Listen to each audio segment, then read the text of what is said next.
We had a big to-do about it there on Friday in Newark, New Jersey, where you had the Newark mayor getting arrested. You had LaMonica MacGyver, along with Menendez, some congresspeople from New Jersey, out there protesting the ICE facility, the Delaney ICE facility, you'll recall.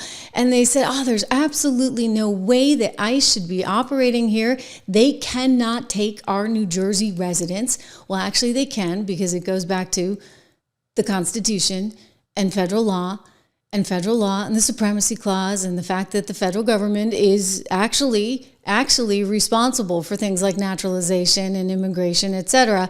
But that didn't stop LaMonica from getting out there and, waving her fists around and apparently her body around, because there's some new video that came out. We showed it yesterday on the program from DHS, where she's getting very confrontational with the DHS officers. There's now an investigation going on because they're looking to possibly arrest them. And AOC wants you to know, how dare you, Tom Homan, if you dare touch any member of Congress, there's going to be HELL to pay. But first, watch LaMonica, who interestingly gets cut off by the train every time she tries to say something. The train whistle. Kind of funny. How this administration is trying to restrict Congress from doing their bare duties and the responsibilities that the people have elected us to do. What we just witnessed was just disgusting. I am very upset. I am very angry, and I am very hurt that they could be able to do something like that to us. These are people who are supposed to be officers, who are supposed to protect us, and they have done none of that. If they can treat 3 members of Congress like that, just imagine how they can treat people on the street each and every day, both undocumented and people who are citizens here in this country. It makes absolutely no sense to arrest the mayor of the largest city of this state, who did nothing wrong. He went inside of the gate and told them that he was waiting for us to come out because we were conducting an oversight visit. They asked him to leave. He left out of the gate. Instead of the ICE officials that... Okay. Again, I think it's rather amazing that train whistle happened to come almost every time she tried to speak. But just keep in mind, AOC saw what went down on Friday, and it took her a few days to kind of respond, right? I'm like, AOC, what's going on? Finally, she got around to it. Let's see what she has to say to ICE.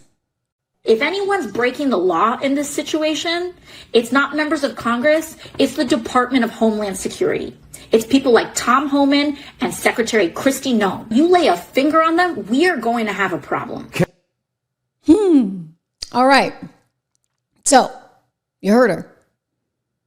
If you lay a finger on them, Kristi, Tom, then we're going to have a problem. Of course, what happens if they lay a finger on the ICE agents? What if they're impeding the process? Like, what does that mean? I mean, how can you do that?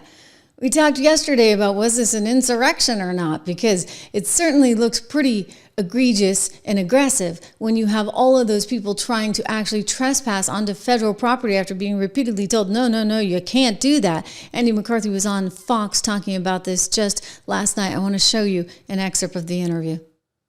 So they broke out in song on Monday. A few days prior to that, though, the video was a lot rougher. Another showdown outside that ICE detention center in New Jersey. Protesters, including Democratic lawmakers, members of the clergy there, protest the facility now a couple days in the making. Andy McCarthy is with us to tell us who's right, who's wrong on all this and where it goes from here. Andy, good morning to you, and thank you for your morning, time. Bill. Yeah, AOC says Tom Homan, Secretary Noem, you're the problem here. Here we go. Watch. If anyone's breaking the law in this situation, it's not members of Congress, it's the Department of Homeland Security. It's people like Tom Homan and Secretary Kristi Noem. You lay a finger on them, we are going to have a problem. Okay, so legally, who's in the right here? Do the lawmakers have the authority to go into this facility, or do they not? No, they absolutely don't have the authority to go in without the approval of the executive branch. The enforcement of the federal immigration laws is a federal responsibility. Congress has oversight of it, but members of Congress who are not acting as Congress, they're acting as individuals, they don't have any more right to obstruct the operations and certainly to create situations that endanger and in some cases reportedly have resulted in assaults on federal officials. They don't have any power to do that. So, again, and I've said this over and over and over, guys, the reality is this. Tom Homan, ICE, Kristi Noem, President Trump have all the authority to be, one, arresting people that are here illegally, two, deporting people who are here illegally, and three, having detention centers on federal grounds. I mean, it's sort of amazing to me that we're getting to this point. I realize that there's always this like state-federal tension, but we have a supremacy clause. We have the reality that constitutionally, the federal government is responsible for immigration.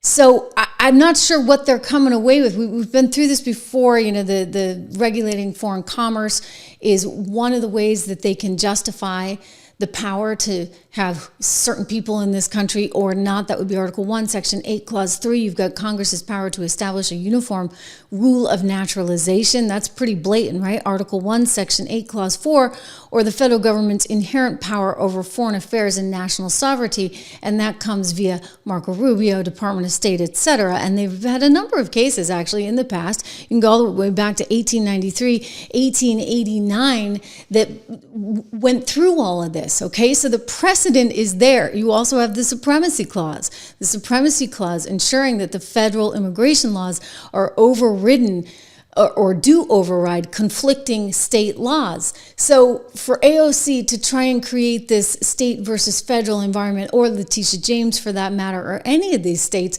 it's almost as though they're trying to march us towards a kind of civil war. And I don't say that lightly.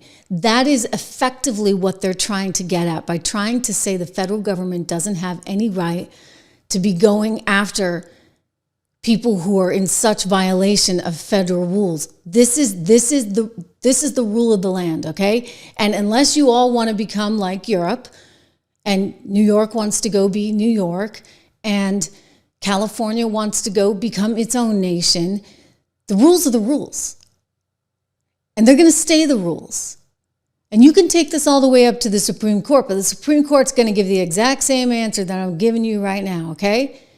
The federal government takes precedent when it comes to this stuff. Did you hear that, AOC? Didn't you have a degree in economics? Maybe you should have gone and studied a little poli-sci or maybe a little law along the way. Of course, Howard University didn't do much good for one Letitia James, now did it?